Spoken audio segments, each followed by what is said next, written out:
Bonjour les amis, moi ça va super. Je me suis rendu compte en regardant un peu la chaîne que ça faisait longtemps que j'avais pas posté une sélection de vidéos brutes. Donc je me suis dit que d'une part j'allais le faire et de deux j'allais en profiter pour vous donner quelques informations importantes. La première, c'est que nous serons au Frames Festival à Avignon les 21 et 22 septembre, ainsi qu'au Royaume du Web du 4 au 6 octobre à Genève. On est super content de vous rencontrer en vrai, c'est quelque chose qu'on fait assez rarement, principalement manque de temps, mais cette fois-ci on l'a à peu près trouvé. Alors pourquoi je dis à peu près, c'est parce que Mustapha et Pauline seront alternativement absents pour cause de trop de travail à côté. Il y a Pauline qui tourne un film qui lui prend beaucoup de temps en ce moment, et puis Mustapha qui répète aussi une pièce qui se jouera d'ailleurs à l'Odéon à Paris et après en tournée dans toute la France. On vous tiendra bien entendu au courant. Mais ne vous inquiétez pas, Johan et moi, on sera là pour tenir le comptoir. Je profiterai d'ailleurs de notre passage au Frames Festival pour vous présenter le début de mon seul en scène. Voilà, rien qu'à énoncer ce projet, j'ai déjà pris 10 degrés de température corporelle parce que je flippe, voilà, ça fait très longtemps que je vais écrire ce spectacle, donc voilà, venez nombreux. Ou venez pas nombreux d'ailleurs, ça me gênera pas non plus, venez à 2 seulement. Le but bien entendu par la suite est de faire une version plus longue que je jouerai très prochainement, en commençant par Paris, voilà, désolé pour les autres mais c'est là que j'habite. Je suis pas en avance sur l'écriture, c'est-à-dire que je devrais être en train d'y travailler en ce moment même, mais à la place, je parle à une caméra dans une chambre. Et alors en ce qui concerne les broutes, sachez que ça risque de reprendre à la rentrée à un rythme beaucoup plus soutenu, 2 fois plus normalement. Une autre raison de flipper. Je le redis encore une fois, sur la chaîne YouTube, je ne poste que des best-of, ou plutôt des épisodes qui me paraissent un peu intemporels. Comme c'est un format qui colle à l'actu, il y a certaines vidéos qu'il faut voir sur l'instant, sinon après elles ont plus trop de valeur. Donc encore une fois, si vous voulez n'en louper aucune, ça se passe sur mes réseaux, Facebook, Twitter et Instagram. Vous tapez mon prénom suivi de mon nom et vous devriez me trouver normalement. Dernière chose, la semaine prochaine, milieu de semaine normalement, on vous sort une vidéo, on va vous donner pas mal d'informations sur nous. Vous savez qu'on n'est pas forcément les rois de la com, parce qu'on est un groupe et que du coup c'est compliqué de parler en groupe. Là je le fais tout seul donc c'est beaucoup plus simple, mais en tout cas on tenait à vous donner des nouvelles depuis la fin d'Abonne-toi pour vous parler des projets qu'on a en cours ou des pas projets ou de l'absence de projets qu'on a aussi, et surtout de nos envies pour l'année à venir. Petite chose, merci aux 75 000 abonnés qui ont activé la cloche. Sincèrement c'est grâce à vous que les vidéos prennent bien dès le début, et c'est ce qui fait que on est le genre de chaîne qui peut poster des vidéos assez rarement, mais on sait qu'il y aura toujours des gens qui seront là pour les regarder. Donc voilà, ceux qui ne l'ont pas fait, vous savez ce qu'il vous reste à faire. Pour tous les autres, encore une fois, merci à vous on pourrait vous appeler les clochards, mais c'est pas le bon terme. Je vous laisse avec une sélection de vidéos, gros bisous, 1, 2, 3, viva l'Algérie, et à la semaine prochaine pour des nouvelles. Ciao. Broute. Il y a tout un tas de restos végans qui font de la fausse viande à base de légumes. Et moi, je fais des faux légumes à base de vraie viande.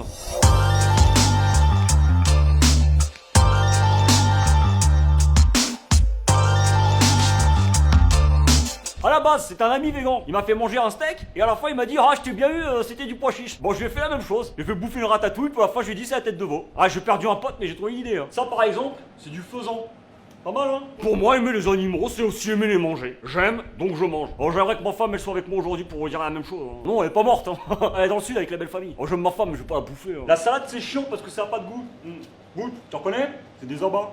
Du verbe abattre. Pour moi, l'extinction des animaux, c'est quelque chose de terrible. Parce qu'une espèce qui disparaît, c'est surtout une viande qui disparaît. Le panda, c'est mignon, mais c'est aussi très bon. Il y a le dauphin, il y a le beluga. Non mais le dodo, mec.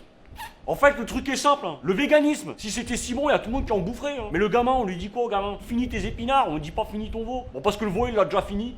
Alors celui-là c'est très simple, Un indice, chèvre. Parce que viande, ça veut dire vitalité. Et que quand quelqu'un est dans le coma, on dit c'est un légume. Donc voilà. Ça sent le cramé.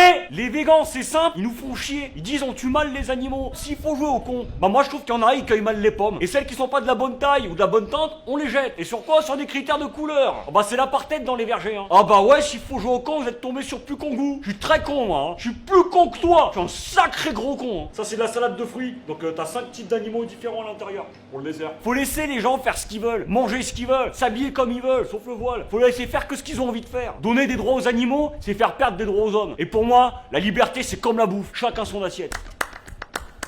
Broute. Ça fait 30 ans que je vote pour Patrick Balkany, pour son programme, pour son charisme, mais aussi pour le petit chocolat à Noël.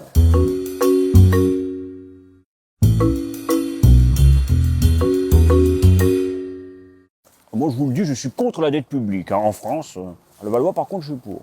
Patrick Balkany est un excellent maire. Pamplemousse, tais-toi. Ce qu'il fait à l'extérieur ne m'intéresse pas. Il pourrait, je sais pas, poser des bombes, frapper les gens, Votez à gauche, tant qu'il tient bien sa ville. Oui, on va aller au Canipar. Tu attends 2 secondes? J'habite sur le boulevard Charles Pasqua, tout près du futur gymnase Carlos Ghosn, face le square Bernard Arnault. Patrick Balkany est un véritable prince. Pour Noël, nous avions le droit de foie gras, du vin pour le 14 juillet, et pour chaque nouvelle carte d'électeur, un chèque de 80 000 €. Si vous nourrissez bien les gens, mais il vous reste fidèle. Hein. Vous voyez, il est d'accord. On a eu un autre maire, c'était de 1995 à 2001, bon c'était le communisme. Là j'ai dû payer pour prendre le bus. Viens ici, viens ici.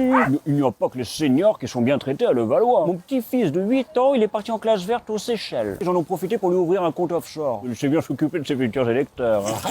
On aime notre maire. Et si sont lui les autres, eh ben sachez qu'on ne pense pas à eux. Moi je vote pour moi, je ne vote pas pour les autres. Parce que si le vote, c'était penser aux autres, vous imaginez bien que nous n'aurions pas les dirigeants qu'on a. Broute. Broute, broute. Bonjour, je suis une abeille humaine, c'est-à-dire que j'effectue à la main le travail de pollinisation des abeilles que elles ne peuvent plus faire parce qu'elles sont mortes.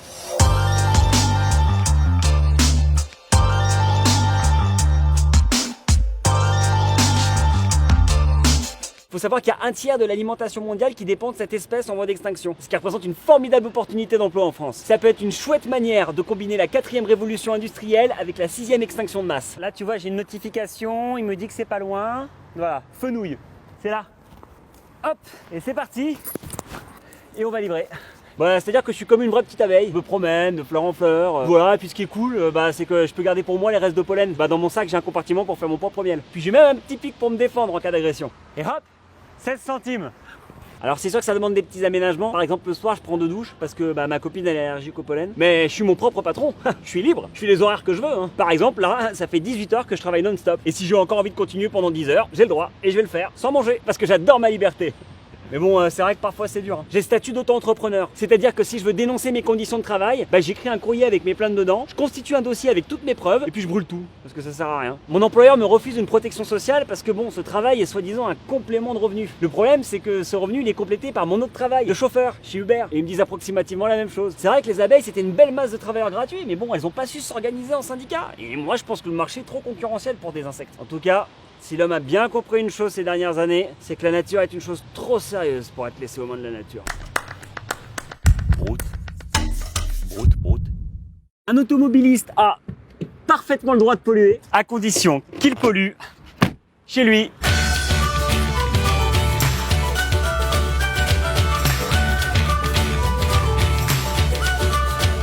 On s'est rendu compte que les meilleurs filtres anti-pollution, c'était les poumons humains. Donc quoi de plus normal que ce soit pris en charge par les conducteurs eux-mêmes. Donc voilà, on est en place, on allume la voiture et on attend. Voilà, pour bien sensibiliser les conducteurs. À Paris, il est plus sain de fumer un paquet de gitane maïs par jour que de pratiquer une activité sportive en plein air. Moi j'ai une petite fille de 5 ans par exemple, elle a déjà la même voix que Serge Gainsbourg, période reggae. Alors ça donne des trucs sympas à la chorale de l'école, mais bon, je suis pas sûr qu'elle atteigne sa majorité. Plus on est nombreux, et plus le filtrage va être efficace, ce qui encourage à faire du covoiturage ou à voyager en famille. Est-ce que la solution à tout ça, c'est la trottinette électrique? Peut-être pas, hein. Moi je pense que le vrai danger pour les modes de déplacement alternatifs, c'est pas les accidents, c'est plus le style. On assiste à une vraie chute de la fécondité chez tous les utilisateurs de trottinettes et surtout chez les gens qui portent des shorts cyclistes. Après, je pense que les codes culturels vont vite changer. Très rapidement, on va se rendre compte que les vrais mâles dominants vont être ceux qui auront la vraie plus grosse trottinette. L'odeur imprègne un peu les sièges, mais avec un petit coup de pchit, ça part. Et pour tous ceux qui ne peuvent pas utiliser de vélo par crainte du froid ou de la pluie, on les comprend. C'est pour ça qu'on a inventé quelque chose de révolutionnaire, une nouvelle technologie de protection aux intempéries extrêmement efficace. Ça s'appelle un manteau. Alors oui, réinjecter ces gaz d'échappement dans son habitacle, ça ressemble un peu à une technique pour se suicider. Mais bon, les relâcher dans l'atmosphère, ça revient un peu à suicider les autres. Broute. Broute, broute.